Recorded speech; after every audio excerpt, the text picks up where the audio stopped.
Hello everyone, and welcome to Just K, where we talk about everything that is health. To all of my subscribers, thank you for joining me again. Welcome back. If you're not subscribed, consider clicking on that bell and get all of the notifications for the things we talk about. Right now, we're talking about spiritual health. We've talked about honoring our ancestors through libations. We've talked about the orishas and gods and goddesses of creation.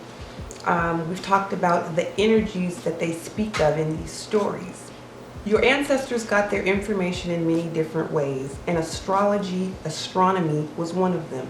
Today, I'm going to try to take some of the spookism out of astrology and astronomy.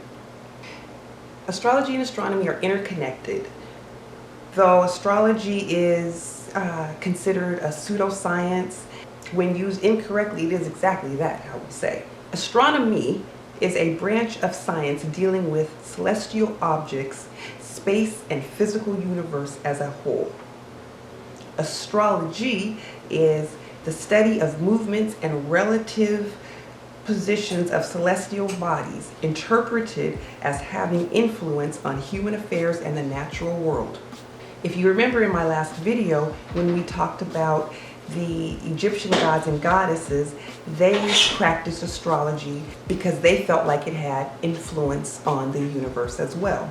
During the Ptolemaic dynasty, the Egyptians applied a god to each Greek zodiac sign to better understand their effect on the Earth's environment. They created these units called decans.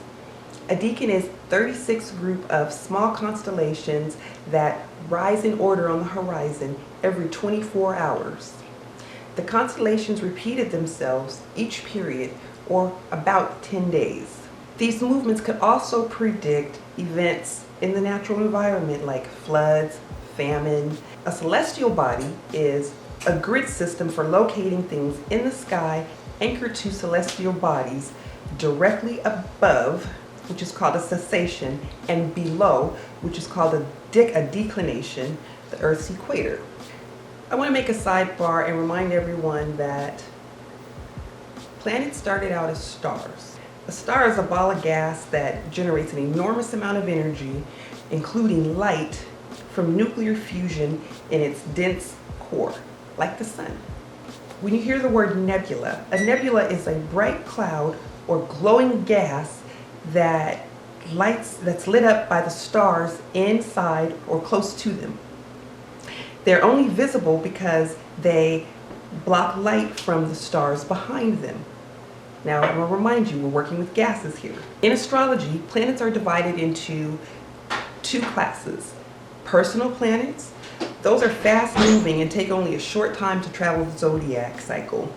The slowest moving one is Mars, which takes a year and 220 days, or the fastest one would be the moon, which only takes 28 days. We have the sun, which takes 365 days, Mercury, which takes 88 days, and Venus, which takes 2,225 days.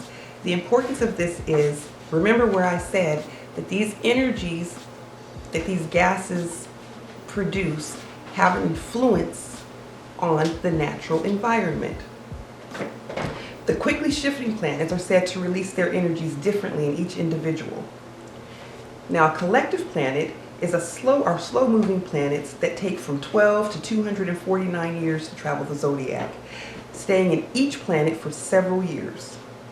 These energies can affect several generations. Those planets are Uranus, which takes 84 years, Neptune, which takes 168 years, Pluto, which takes 254 years, Jupiter, which takes 12 years, and Saturn, which takes 29 years. Collective planet energies have particular energies. Now, remember I said these are the energies that affect generations. So let's go over those. Uranus is called the awakener. Its aspects and transits bring sudden shocks and changes and disruptive energy. Hi, Nico. Neptune. That's called the planet of inspiration, dreams, illusion, and confusion. Pluto. That's a subtle transformation and rebirth planet. Jupiter. That's the principles of growth, healing, expansion, prosperity, and good fortune. Saturn. That's the taskmaster planet. It could be good fortune and wealth, or it could be loss. Now, a transit is when Mercury or Venus, which are personal planets, cross the sun, making the planet visible as a black dot silhouetted when the moon passes its parent planet. The sun is known as the father planet, the center of the solar system, and all the other planets orbit it. When we talk about fast-moving planets, we talk about Mars, the planet of desire, action, or war and information. The moon, emotions and intense mood. The sun, self, life, light. Mercury, the day-to-day expressions, relationships. Venus, your personal taste, your aesthetics, your values, relationships. In order to explain these things better, in the next video, we're going to look at the individual constellations that make up each zodiac sign. We'll put it next to an Egyptian astrology so that you can see the energies that play about in the solar system. And hopefully this will help put together some of the stories that we talked about, like the story. We'll get to it in the next video. Again, we're working with energies here. And the thing of honoring your ancestors helps you to harness the energies to help you move forward and to block or slow the energies that will stop or hurt you. A lot of these things that we call spookisms or pseudoscience today really aren't. And I just want to put a logical sense on it to give you the option to like it or dislike it. That's all for today. Again, like, subscribe, and check me out in my next video. Until then,